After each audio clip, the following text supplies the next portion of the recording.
Rahayu. Para pemirsa yang kami hormati, kita berjumpa kembali dalam kegiatan Yayasan Raket Prasojo, sebuah lembaga pengkajian, pelestarian, dan pengembangan budaya Nusantara. Nah, para pemirsa, saat ini kita di daerah Dusun Brayut, Desa Wukir Sari, Kecamatan Cangkringan, Kabupaten Sleman, Daerah Istimewa Yogyakarta, di lereng Gunung Merapi. Jadi ini ke puncak Gunung Merapi tinggal dekat lagi, kurang lebih tinggal berapa Pak Sigit? 12 kilo. Nah, ini kita di rumahnya Bapak Sigit Prajoko. Nah, Pak Sigit Prajoko, beliaunya ini saat ini ibu-ibu sedang masak, karena nanti kita akan ada ritual ruatan sengkolo Bapak Sigit dan nyonyanya dengan Ibu Sigit. Nah, sambil kita menunggu ibu-ibu masak, persiapan nanti kita ritualnya ruatan sengkolo, kita mencoba ngobrol-ngobrol. Kita akan bicara yang kemarin sebelum saya berangkat ke Jogja. Ini saya telepon Mas Danar. Waktu itu saya ngobrol dengan beliaunya, Mas, sampun dahar siang. Beliaunya menjawab, kulo siam romo. Nah, saya candain, saya guyonan, loh Mas, poso nopo siam? Nah, Mas Danar bingung, karena di Yogyakarta basa krama inggile poso itu siam. Akhirnya jadi obrolan, karena di situ ternyata ada konteks penjajahan budaya. Budaya Jawa, bangsa Jawa ini direndahkan serendah-rendahnya. Setelah itu bahasa Arab dan bangsa Arab ini diunggulkan, sehingga poso, kosakata poso atau upawasa ini kan malah dari bahasa Jawa kuno. Ini direndahkan menjadi turun derajat, downgrade menjadi bahasa Jawa ngoko. Dan sementara kromo inggilnya menjadi siam, yang sebenarnya adalah bahasa Arab. Nah, ini kita ngobrol-ngobrol tentang penjajahan budaya Arab terhadap budaya Jawa, yang otomatis penjajahan budaya otomatis penjajahan bangsa, sehingga kita betul-betul prihatin ketika orang-orang Jawa yang mabuk Arab itu ketika ketemu orang Arab sampai dicium kakinya, seolah-olah kita menggambarkan bangsa ini bangsa inferior, bangsa budak. Nah, dengan kita membuat video ini mudah-mudahan mampu memberikan pencerahan kepada seluruh bangsa ini. Apakah pertanyaannya itu kita tidak boleh pakai mengakomodir bahasa resapan bahasa luar? Ini kan resapan, kalau dalam bahasa konteks sastra ini kan bahasa resapan.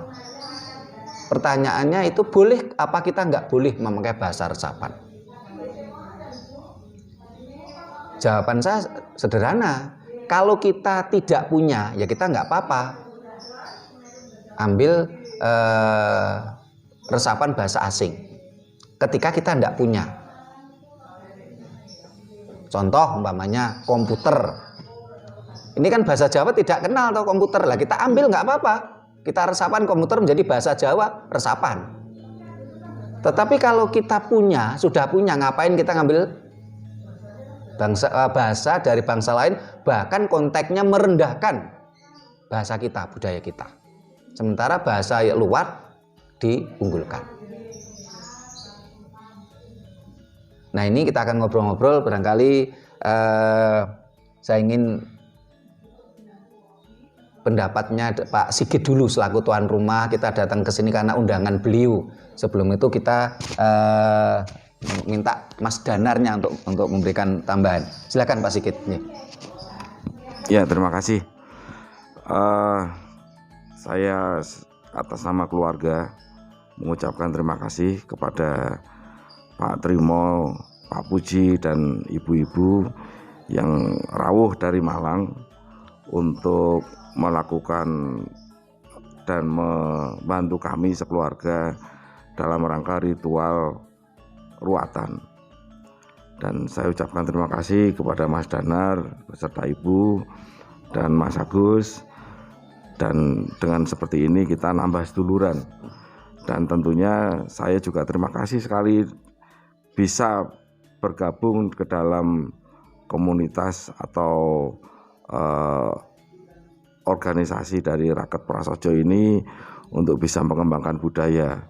Apa yang saya dan keluarga lakukan pada hari ini adalah salah satu bagaimana kita menguri-uri budaya, sehingga sebagai orang Jawa ke depan ini mudah-mudahan semuanya lancar, semuanya bisa diberkati oleh alam semesta dan oleh Tuhan Yang Maha Kuasa, sehingga kami sekeluarga bisa hidup secara baik dan anak-anak pun juga bisa berjalan dengan baik. Dan tentunya apa yang menjadi keberkahan hari ini mudah-mudahan menjadi awal kebaikan bagi kita semua. Dan tentunya ada kesempatan kita bisa ngobrol seperti ini, saya juga terima kasih. Dan ini bagi saya ini adalah kesempatan ketiga kalinya kita bicara di Raket Prasojo, di mana yang kesempatan pertama, kedua itu ada di Jakarta, waktu itu di Pondok Labu. Dan kami berharap dan sangat mendukung bagaimana ini kegiatan-kegiatan yang sifatnya uri-uri budaya dan semuanya yang berkaitan dengan menjaga kebudayaan Nusantara ini kita bisa lakukan bersama. Sekali lagi saya sebagai tuan rumah terima kasih kepada Pak Trimo dan tim, Mas Danar, Mas Agus, dan tentunya hal ini menjadi kehormatan bagi kami. Saya kira itu Pak Trimo. Terima kasih. Matur nuwun. Terima kasih Pak Sigit. Nah, para pemirsa yang saya hormati, ini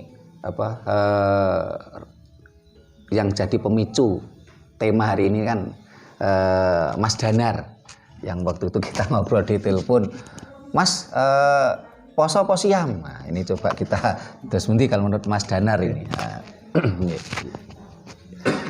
Matur sembah nuwun. Rahayu Sagung Dumadi Rahayu Kamulyan Jagat. Matur sembah nuwun dumateng Rama Sutrimo ingkang sampun kersa nampi. Niki sanepun bahasa Indonesia apa bahasa Jawa? Bahasa Indonesia. Indonesia saja. Oke, karena untuk pemirsa baik. Terima kasih atas kesempatan yang diberikan dari tuan rumah Pak Sigit nggih, terutama juga dari Ibu yang telah menyiapkan segala ubur rampe dan telah menyambut kami dengan sangat luar biasa. Kami di sini hadir sudah bukan seperti sahabat teman tapi sudah dianggap sebagai keluarga nggih Pak nggih. Nggih, jadi benar tadi yang disampaikan oleh Rama Sutrimo bahwa topik yang akan kita angkat kali ini itu berangkat dari ketika beliau waktu itu nelpon saya. Mas Danar, pas saya lagi jam kerja jam 12 itu biasanya. Sudah makan belum Mas? Kula nembe siam Romo. Nah, terus siam apa poso? Nek kula biasane nek ngagem krama inggil niku siam. Wong kula tiyang Jogja Romo. Nggih. Ngeten. Dan di Jogja sendiri memang tidak hanya di Jogja nggih Pak nggih. Di seluruh Jawa yang memang masih nguri-uri bahasa krama terutama krama inggil. Istilah puasa itu kalau dalam krama inggil ya istilahnya pun siam. Padahal kalau kita lihat dari sisi etimologi, sisi akar bahasanya itu berasal dari bahasa Arab. Nah, sedangkan kita sendiri orang Jawa sudah memiliki istilah sendiri yang berasal dari kata upawasanya, Romo nggih. Nah, ini yang menggelitik akhirnya mencoba kita angkat menjadi topik nggih, Romo nggih. Kok kenapa banyak kata-kata serapan asing yang masuk di dalam bahasa Jawa, terutama yang banyak itu di krama inggil, Romo. Kenapa kok krama inggil dalam bahasa Jawa itu banyak menggunakan kata-kata serapan yang asalnya dari bahasa Arab? Dari bahasa Arab. Nah, sementara yang memang asli secara akar bahasa itu memang dari Jawa Kawi.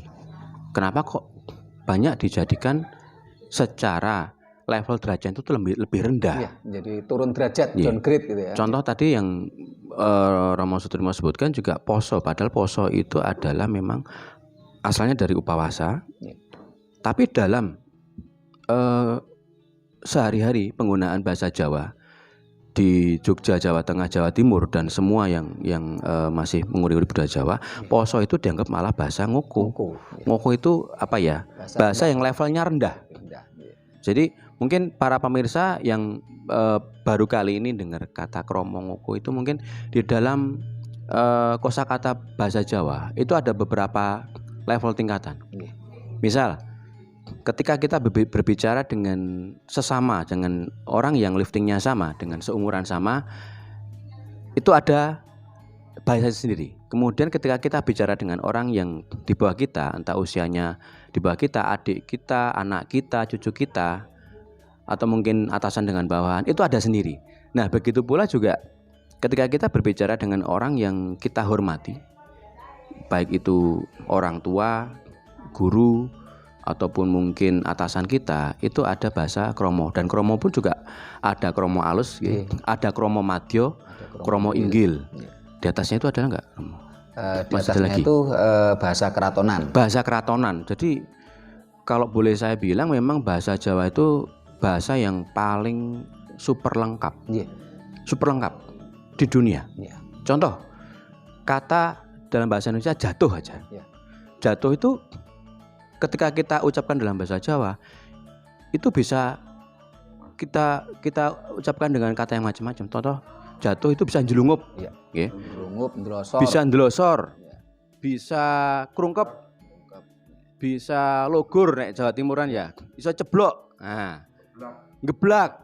Nah, itu baru dari satu kata yang berarti jatuh dalam bahasa Indonesia. Itu bisa kita kita bisa pecah menjadi banyak kosakata baru dalam bahasa Jawa. Nah, itu yang tidak kita temui di bahasa-bahasa lain yang ada di dunia.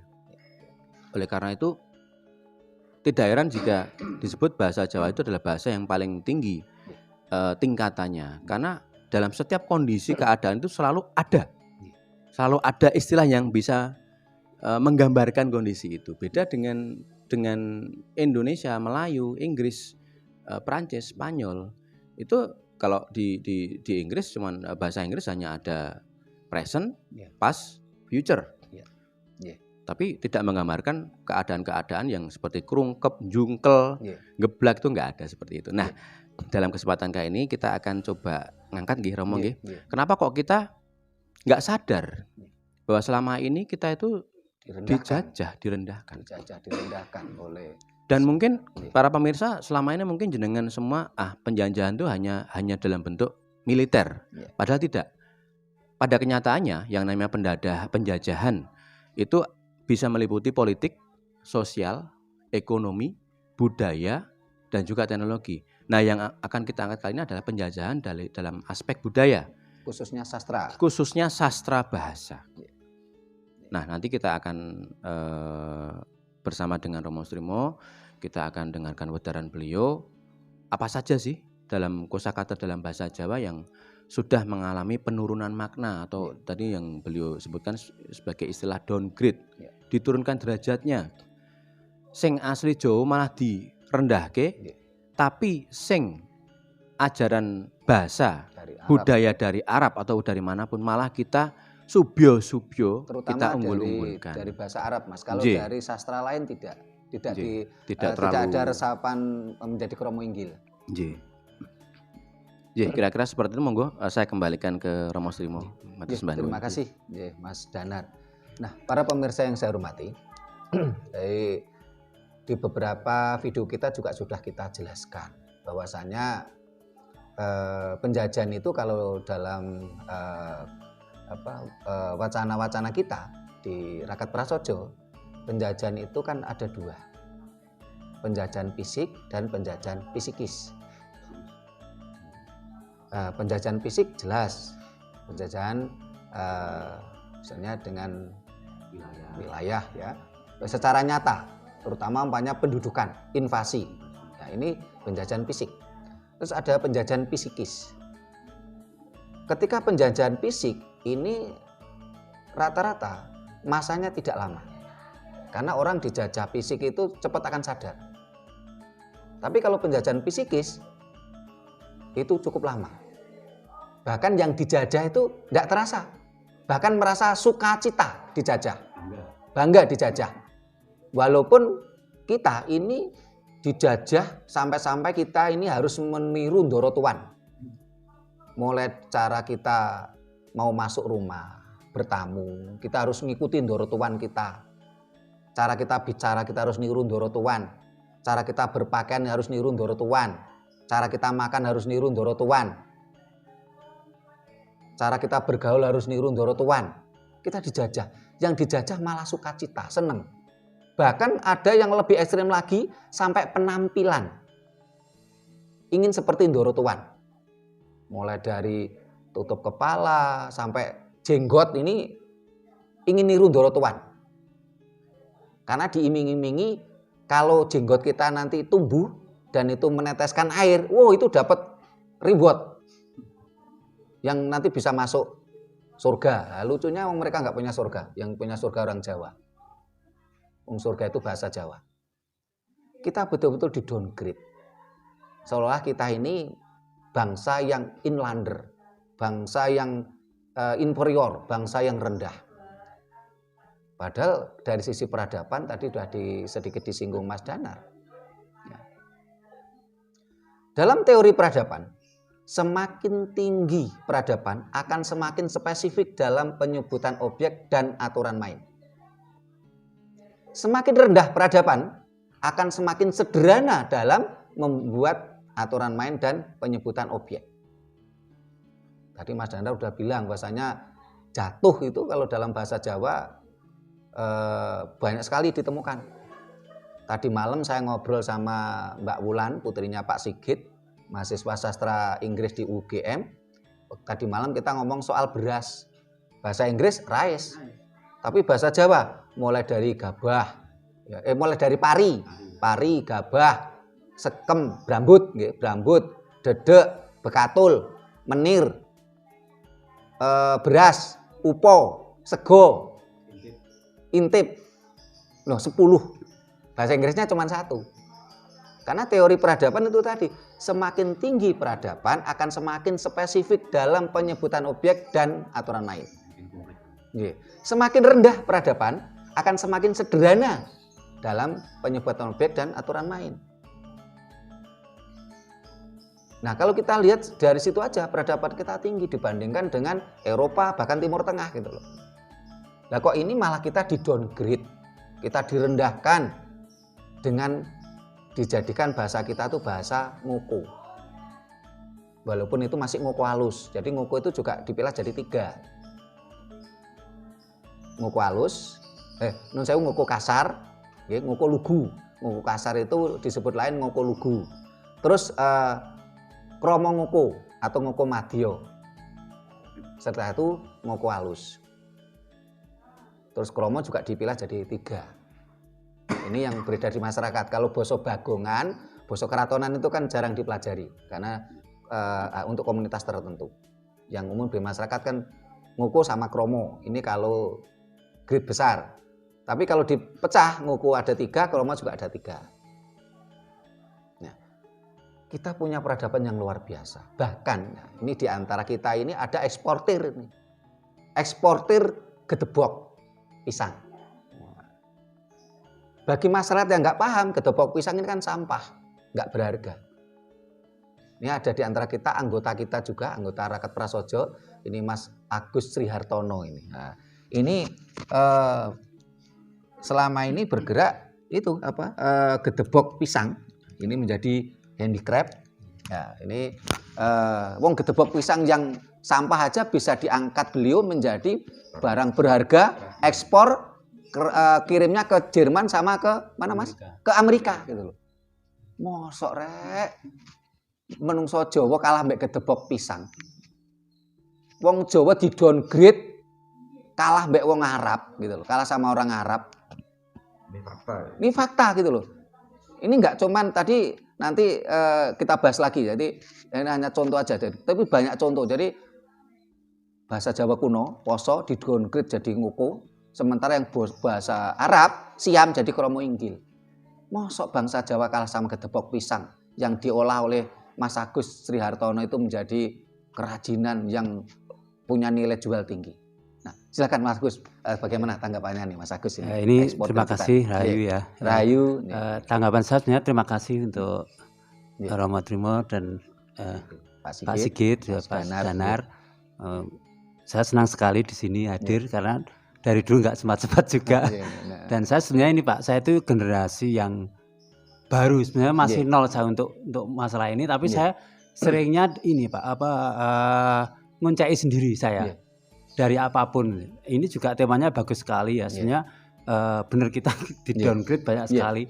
Mungkin saya justru setelah melakukan terapan kalau saya ingin upgrade. Ya, di-upgrade, dinaikkan. Ya, dari budaya kita yang mungkin direndahkan ya Pak ya. Saya akhirnya mungkin orang luar dan saya biar menghargai. Istilahnya kalau bahasa sekarang ya, lu ikutan gue lah sekarang gitu.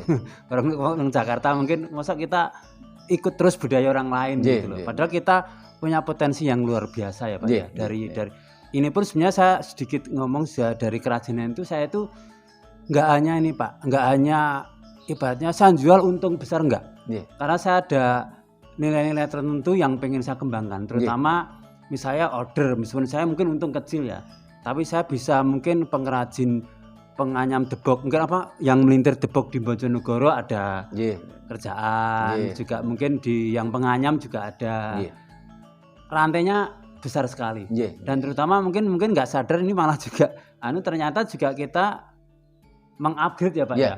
Kita dari desa mungkin dari ini bisa kok diberdayakan masyarakat desa, di-upgrade, diangkat derajatnya, gedebok pisang yang seharusnya sampah. Ini menjadi barang yang bernilai tinggi. Ekspornya ke Jerman sama Amerika. Luar biasa nih Mas Agus Sri Hartono ini. Dan ini saya mengharapkan juga nggak hanya secara fisik barang ya Pak ya. Suatu saat budaya kita. Dan sekarang justru yang saya tahu juga budaya kita tuh lebih berharga di luar negeri. Betul. Dari yang saya prihatin di budaya sendiri. Karena yang saya alami juga ya Pak, yang alami di saya di sekitar lingkungan itu, yang terutama saya pelajari dari itu, kita banyak sekali salah sistem yang itu salah, tapi menjadi pembenaran. Dan orang takut untuk menyuarakan. Dan saya dulu concern sekali dengan Romo Trimo itu karena ada actionnya, gitu loh. Mungkin dengan hal-hal yang mungkin seperti ini itu benar-benar ada kayak pencerahan, ada itu saya pun mengikuti, akhirnya benar gitu. Dan mungkin saya dari sisi saya eksportir ya Pak ya, saya berkonsen juga mau mengupgrade hasilnya, mengupgrade luar biasa terutama ini. budaya ya, terutama juga mungkin barang-barang kita yang recycle sampah itu pun bisa berguna. Mengapa kita yang budaya di luhur tinggi kok malah kita dijajah terus sama oleh yang lebih rendah sebenarnya gitu, peradabannya. Kita sangat tinggi sekali dalam apapun sebetulnya itu. Itu mungkin Pak. Terima kasih Mas Agus Sri Hartono. Nah, para pemirsa yang saya hormati, barangkali ada yang tertarik ini. Jadi sampah-sampah yang tidak berguna ya, gedebok pisang. Nah, ini kalau ingin kerjasama nanti bisa ini kita sambungkan.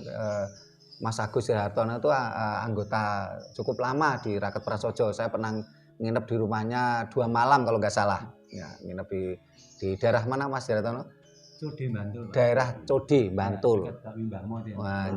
Ini beliaunya semangat luar biasa ini dari Code Bantul ke sini, ini perjalanannya cukup jauh ini. 1 jam. Nah, ini sama kalau di Malang itu sama dengan Malang Pasuruan itu atau Malang Blitar. Udah jauh, beda kabupaten memang kan Bantul sama Sleman, tapi semangatnya luar biasa. Banyak nih tadi yang hadir, ada Mas Winarto itu, tapi nggak bisa ikut karena ada kegiatan lain. Bahkan kemarin itu ada anggota kita yang dari Medan, Lae Marulian Purba, itu jauh-jauh nemui saya di sini. Karena memang konteks Raket Prasojo ini bukan sekedar budaya Jawa, tapi budaya Nusantara.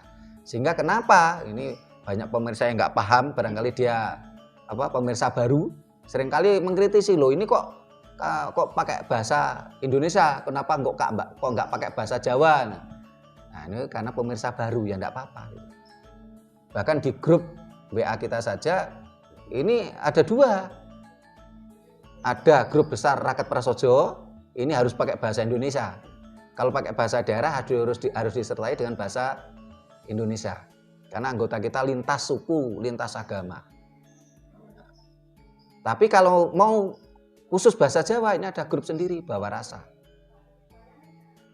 Grup Raket Prasojo sendiri karena setelah mereka mengenal Raket Prasojo adalah sebuah lembaga kajian keilmuan, kita tidak bicara tentang dogmatis, tentang halusinasi, imajinasi, delusi. Itu banyak yang ingin gabung. Sampai akhirnya kita membuat grup itu 2. Sehingga Mas Agus Rihartono ini sama Pak Sigit itu di grup Raket Prasojo 1. Lah Mas Danar ini di grup Raket Prasojo 2. Sampai banyaknya anggotanya gitu. Sampai tidak muat karena kan dibatasi oleh WA gitu loh. Di grup kita kalau orangnya nggak suka keilmuan, ya nggak betah Mas. Karena di grup kita kan jarang ada guyonan ngalor ngidul yang menghabiskan kuota kan enggak gitu loh. Rata-rata kan ini bentuknya artikel keilmuan. Nggak ada guyonan yang kadang-kadang kalau di grup lain kan kalau saya lihat kan pagi-pagi udah ceramah ajaran asing, terus keluar stiker. Nah ini kan membebani ayat-ayat.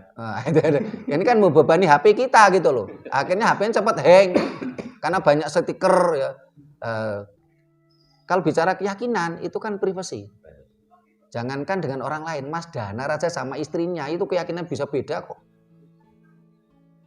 Karena keyakinan kan privasi gitu loh. Jadi kalau di Raket Prasojo kita jarang bicara keyakinan, tapi bicaranya keilmuan. Nah, tentang downgrade budaya kita ini memang sangat memprihatinkan dan ini merupakan tadi penjajahan psikis. Nah, penjajahan psikis saat ini kita udah dijajah itu kurang lebih 500 tahun. Dijajah. Kita belum bisa bangkit. Ini kalau saya lihat ini mulai beribik-beribik ya Mas Danar ya. Jadi mulai sadar banyak yang tercerahkan bangsa ini. Nah, penjajahan psikis itu kalau menurut kita itu masih juga dipilah menjadi 2. Yaitu penjajahan psikis fundamentalis, berkedok keyakinan. Jadi bangsa kita dicekoki dengan dogma-dogma asing, janji-janji fata morgana yang tidak mungkin akan terwujud janjinya tadi. Tidak akan terwujud gitu loh. Dan mereka salesnya itu yang penting kan hidupnya makmur gitu loh. Dia nggak peduli apa yang dia sampaikan itu terwujud atau enggak gitu loh. Yang penting hidupnya makmur. Gitu. Berkedok keyakinan. Yang kedua, penjajahan psikis kapitalis, berkedok ekonomi. Tetapi kalau kita mau sedikit jeli, di belakang sales keyakinan itu pasti kapitalis. Bahkan dibiayai. Kenapa kok kapitalis mau membiayai ini sales keyakinan? Kenapa? Karena kalau suatu bangsa mabuk keyakinan, mabuk dogma, ini mudah diperbudak. Sampai tadi saya gambarkan bangsa ini harus nurut sama Ndoro Tuan, mulai dari cara bicaranya, berpakaiannya, berperilakunya, sampai penampilannya harus niru Ndoro Tuan, mudah diperbudak. Kalau bangsa ini mudah diperbudak, akhirnya apa? Mudah dikeruk sumber daya alamnya.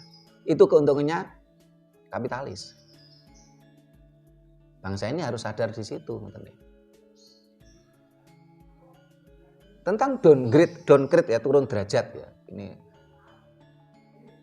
bahasa kita, budaya kita khususnya yang kita tema hari ini adalah tentang sastra kita. Itu tadi salah satu contoh aja adalah poso sama siam. Bahasa Jawa kuno poso di downgrade jadi bahasa kasar, bahasa ngoko. Yang siam ini menjadi di upgrade, dinaikkan derajatnya menjadi bahasa kromo inggil. Ini kan sesuatu yang sangat menyedihkan. Dan ini sudah berlangsung cukup lama. Bahkan mulai awal berdirinya kerajaan Demak. Apa itu? Yang sedang viral sekarang tentang wayang. Dalam konsep cerita wayang, wayang itu di dalam masyarakat Jawa dulu, wayang itu menurut penelitian Profesor Salianti Soleman, Profesor Haseu, wayang itu sudah ada 1500 tahun sebelum Masehi. Dan wayang konteks awal ini adalah untuk merupakan sarana peribadatan. Untuk ritual, untuk sembahyang. Dan sampai detik ini, tradisi wayang untuk persembahyangan, peribadatan itu masih ada di Bali. Dan di wayang, konsep cerita wayang itu ada konteks dan konsep ketuhanan menurut konsep Jawa. Dalam konsep Jawa, Tuhan itu tidak satu. Karena Tuhan tidak terbilang. Menurut konsep Jawa, Tuhan itu tunggal. Tunggal itu tidak satu. Nah, dalam konsep ketuhanan di dalam wayang, ada Sang Hyang Tunggal, Sang Hyang Wenang. Ini kan konteks konsep ketuhanan di dalam culture Jawa. Tapi ketika datang ini keyakinan Dayoh ini konsep ketuhanan kita di downgrade, diturun derajat. Lah kan aneh ini konsep ketuhanan Sang Hyang Wenang, Sang Hyang Tunggal ini menjadi keturunannya Sayyid Anwar dan Sayyid Anwas. Ini keturunannya Nabi Sis, Nabi Adam. Di downgrade. Setelah itu ceritanya, itu dewa itu bisa dikalahkan manusia. Manusia bisa mengalahkan dewa. Ini kan sebenarnya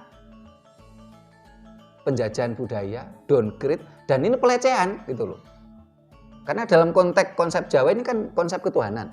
Jadi Tuhane wong Jawa itu direndahkan, bisa dikalahkan manusia gitu loh. Yang keturunan Adam tadi. Nah ini kan sangat memprihatinkan gitu. Sehingga ketika muncul ada tokoh agama mengatakan mengharamkan, malah kita senang gitu loh.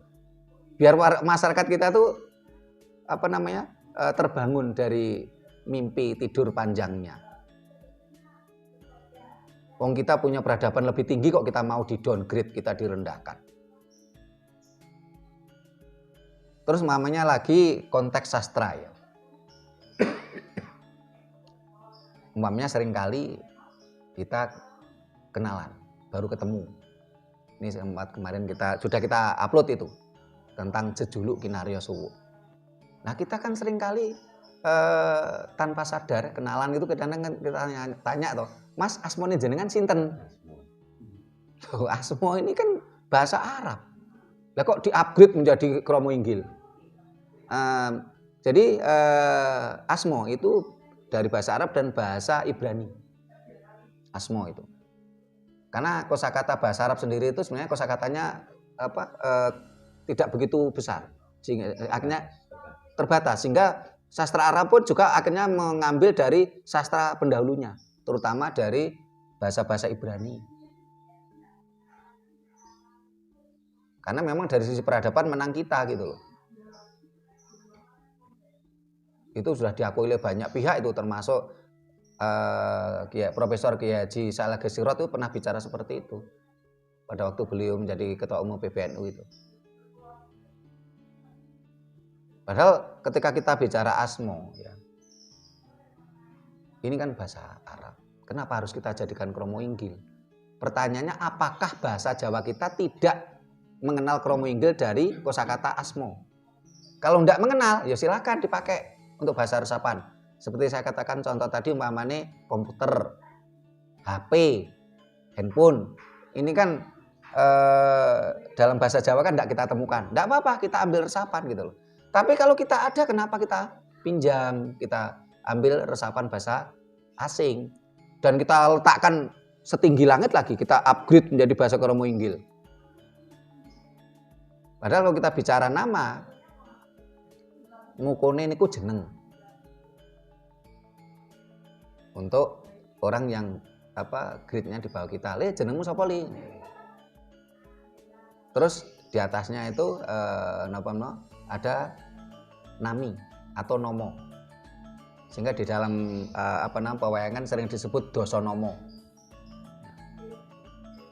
Nomo ya. Nomo atau nami. Di atasnya apa? Niku tenger. Itu juga bahasa lain dosonomonya nama, tenger. Kromo inggilnya apa? Jejuluk. Nah, kalau kita sudah memiliki bahasa sendiri ya, ngapain kita harus pinjam bahasa lain terus kita upgrade, kita junjung setinggi langit, terus kita downgrade bahasa kita. Kita rendahkan bahasa kita sendiri.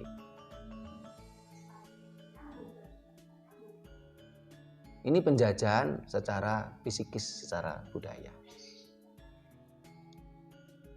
Coba kita renungkan para pemirsa.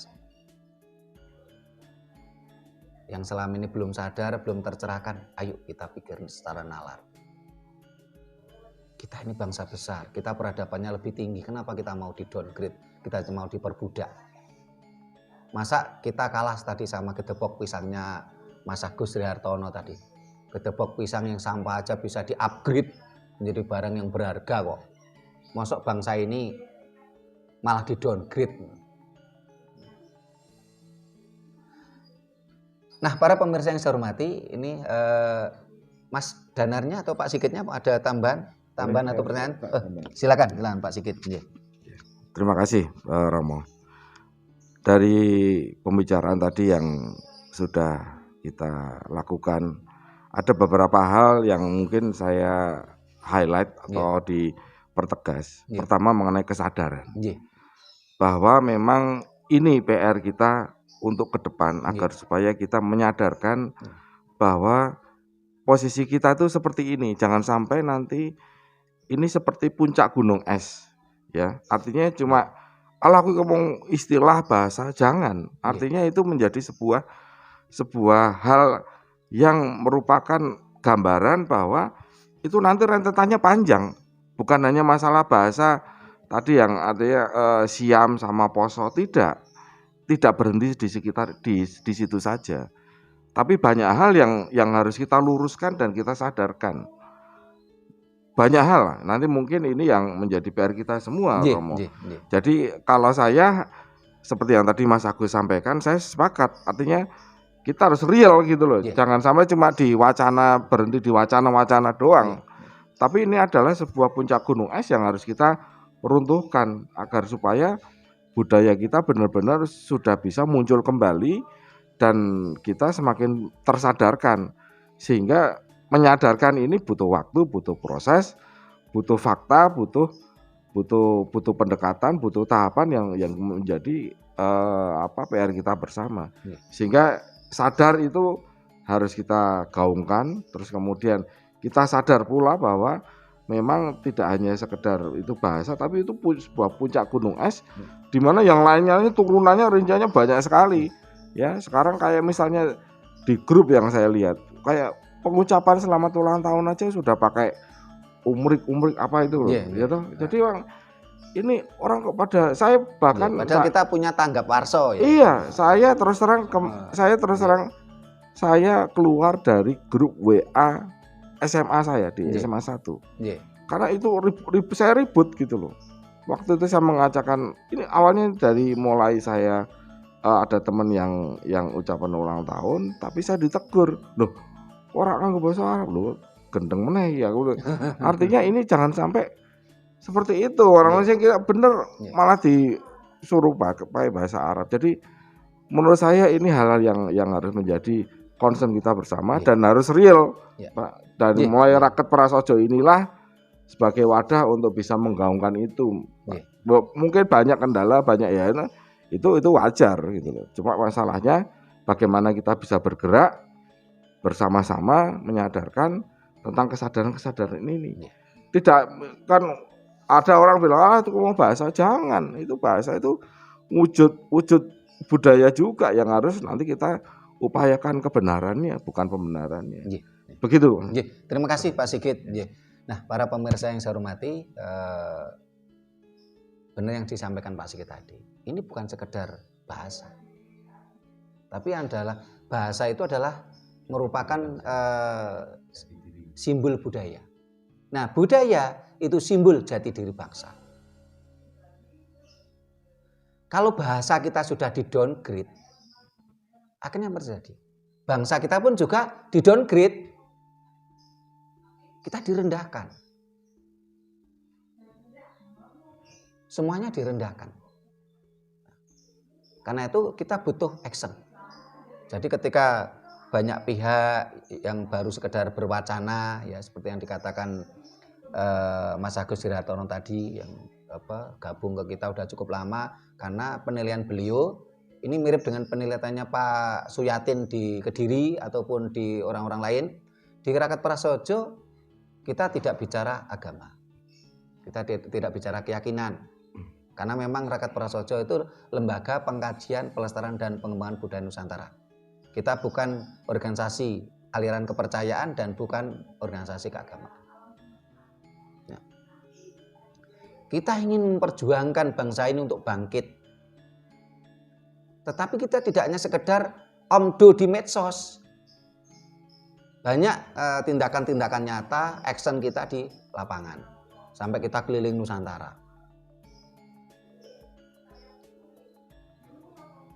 Dan di Yayasan Rakat Prasojo itu memakai konsep Jawa.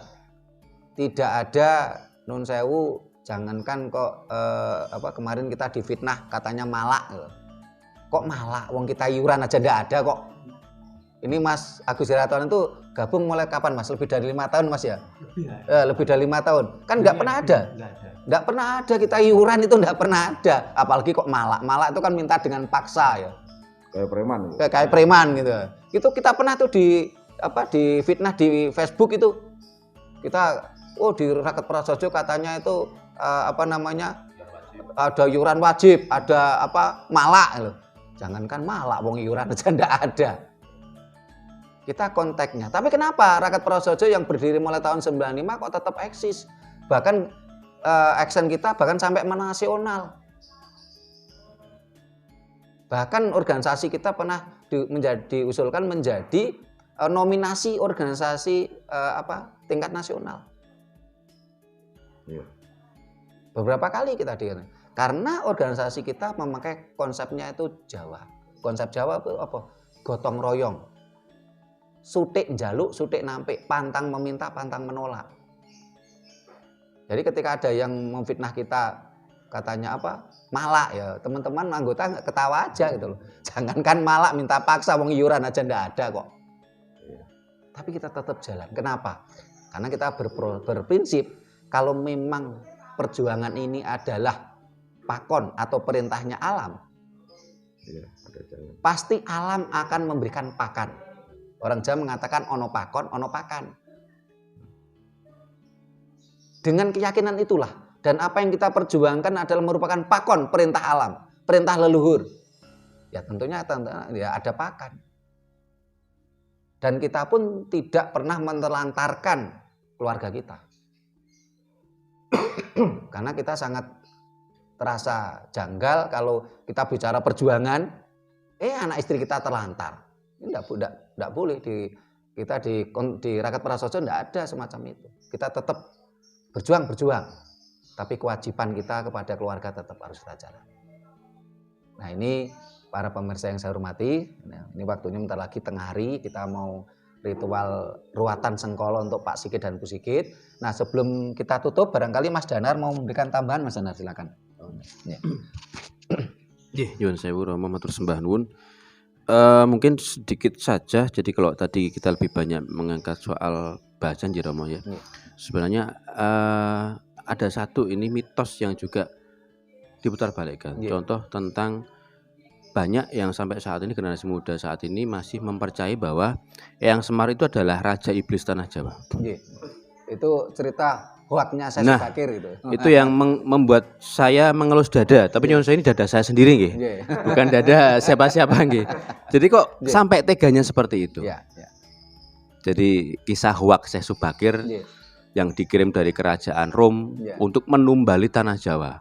Karena dianggapnya tanah Jawa itu belum dihuni manusia. Banyak demite gitu. Isine meng jin, demit, setan, bekasaan. Padahal kalau kita ngelihat ya, jadi secara sejarah Syekh Subakir itu kan konon datang di tanah Jawa itu pada abad 15, tepatnya tahun 1404 Masehi.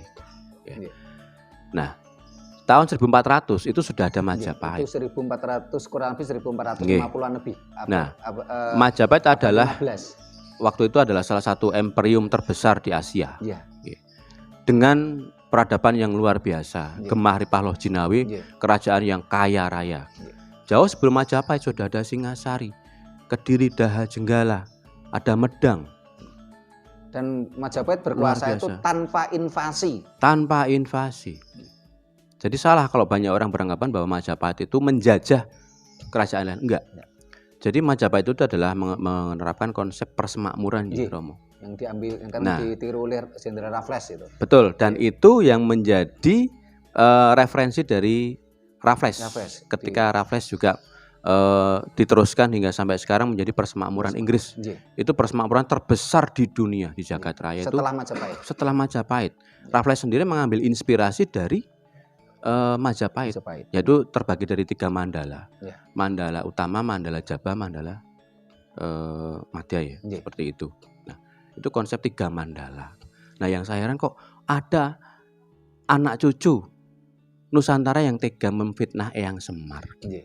Nah, itu yang saya juga sedih, Romo.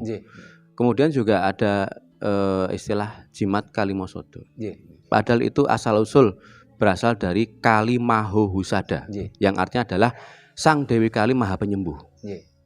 Itu ditemukan dalam lontar sudah dari sejak zaman Prabu Jayabaya. Itu Kali Maho Husada. Diputar balikkan jadi jimat Kalimosodo. Dan masih banyak lagi. Kalau kita mau angkat lagi banyak-banyak pemutarbalikan fakta sejarah, banyak-banyak pembodohan yang dilakukan oleh anak cucu Nusantara sendiri. Ya itu aja yang mungkin sedikit saya tambahkan. Barangkali mudah-mudahan yang sedikit kami sampaikan bisa bermanfaat bagi para pemirsa. Terima kasih Mas Danar. Nah, para pemirsa yang saya hormati, apa yang disampaikan Mas Danar itu sudah kita kupas ya di video kita yang berjudul cerita hoaks Syekh Subakir. Karena memang pada waktu itu Majapahit merupakan imperium besar. Dalam penelitiannya Profesor Muhammad Yamin malah menguasai 2/3 dunia. Sampai Madagaskar. Dan Majapahit tidak pernah invasi, tidak pernah penaklukan gitu loh. Tetapi Nagri Sami Tumiyung itu dalam sastra Jawa disebutkan gitu. Sehingga sampai detik ini orang Madagaskar atau yang dekat-dekat sinilah, Thailand, Kamboja, kita pernah ritual kebangkitan Nusantara di sana. Mereka masih bangga menyatakan keturunan Majapahit. Singapura juga. Ya, Singapura, Filipina, merasa sebagai anak Majapahit, teman-teman Nusantara. Ya, mereka masih bangga. Kenapa? Karena tidak ada penaklukan, tidak ada penjajahan, tidak ada perbudakan. Mereka mereka Nagri Sami Tumiyung karena merasa terayomi, merasa damai di bawah Majapahit. Dan konsep ini akhirnya diadopsi oleh Jenderal Raffles. Akhirnya menjadi persemakmuran Inggris. Ini persemakmuran terbesar setelah Majapahit. Sampai Australia yang negara besar maju aja tidak mau lepas dari Inggris. India juga, Malaysia, Singapura, tidak mau. Nah, pada waktu itu imperium yang lain ini kan Kekhalifahan Ottoman. Ini ingin mengalahkan Majapahit. Nah, mereka mengirim pasukan, disebutkan katanya mereka mengirim itu 20.000 tentara. Ini Sultan Muhammad ini. Ini di sini selalu mati semua. Kenapa? Loh, di sini kan ada kerajaan besar. Ketika mereka menginvasi dengan kekuatan perang, kekuatan prajurit ya tentunya ya akan berhadapan dengan sesama prajurit. Sehingga Kekhalifahan Ottoman itu tercatat itu 3 kali. 3 kali menyerang Nusantara, selalu kalah gitu. Sampai akhirnya Sultan Muhammad, Kekhalifahan Ottoman itu mengirim para Brahmana, para pendakwah, para Brahmana, orang-orang yang dianggap ahli agama, termasuk yang dari Syekh Subakir itu dari Rom. Itu baru mulai dengan gelembung alus tadi, kalau orang Jawa disimbolkan jala sutra. Jala untuk perangkap, tapi dari sutra, dari perangkap yang halus. Sehingga dalam catatan sejarah itu orang Arab datang pertama ke sini itu ditengarai dengan makam Islam pertama ini adalah makamnya Siti Fatimah binti Maimun di Gresik itu tahun 1365 abad 14. Bahkan dari catatan dinasti Tang itu menyebutkan bahwa pedagang-pedagang Muslim itu sudah ada sejak zaman Kalingga. Dari pada pemerintahan Ratu Sima itu sudah banyak pedagang-pedagang asal Timur Tengah beragama Islam. Abad ke-7-8. Itu Kalingga baru, Mas. Kalingga baru. Karena ada Kalingga lama, ada Kalingga baru. Kalau Kalingga lama itu kan abad ke-3. Jadi Kalingga baru. Kalingga baru itu eranya Ratu Kalinyamat. Ratu Sima apa namanya itu gelarnya. Ya, dari era Ratu Kalinyamat. Itu Kalingga baru, bukan Kalingga lama. Ya. Setelah itu ketika ini berawal dari Raden Patah yang berambisi menjadi raja, bukan hanya sekedar adipati, baru melakukan MOU tahun 1479. Ini terus akhirnya baru berani menyerang Majapahit. Kalau tidak ada backing dari kekalahan Ottoman ya enggak berani. Karena Majapahit kerajaan besar. Nah, para pemirsa yang saya hormati, kalau soal ini ada di video kita yang lain, jadi ini hanya sekedar tambahan aja, karena memang yang disampaikan Mas Danar tadi benar, jadi itu cerita hoak, dinyatakan katanya di sini hutan belantara, ya, cuma dihuni demit, jin, sehingga ketika mereka bangsa Timur Tengah itu kesini selalu mati, ya iyalah, gitu. Selalu mati, kirim 3 kali, pengirimannya dengan bala tentara besar-besaran, 20.000 tentara, semuanya mati. Bahkan sempat kirim tuh 60.000 dibagi 3. Semuanya mati. Bangsa kita tidak terkalahkan. Tapi ketika digelembung halus Jala Sutra, baru bangsa ini kita betul-betul prihatin. Sehingga benar yang dikatakan Pak Sigit tadi, ini bukan sekedar permasalahan bahasa, ini Jala Sutra kok ini. Kenapa kok bahasa Jawa kuno malah di-downgrade menjadi bahasa Ngoko, sementara bahasa Arab di-upgrade menjadi Kromo Inggil? Bukan sekedar itu. Ini ada permasalahan bangsa. Kita direndahkan. Mudah-mudahan dengan apa yang kita sampaikan ini memberikan pencerahan pada kita semua. Mudah-mudahan kita tercerahkan dan bangkitnya Nusantara. Kami cukupkan di sini dulu. Nanti kita akan ketemu di kegiatan yang lainnya dari Lembaga Pengkajian Pelestarian dan Pengembangan Budaya Nusantara Yayasan Raket Prasojo. Bila mana ada kata-kata kami yang kurang berkenan, ada sopan santun tata krama kami yang tidak memadai, kami mohon maaf. Terima kasih, sampai jumpa di lain kesempatan. Rahayu.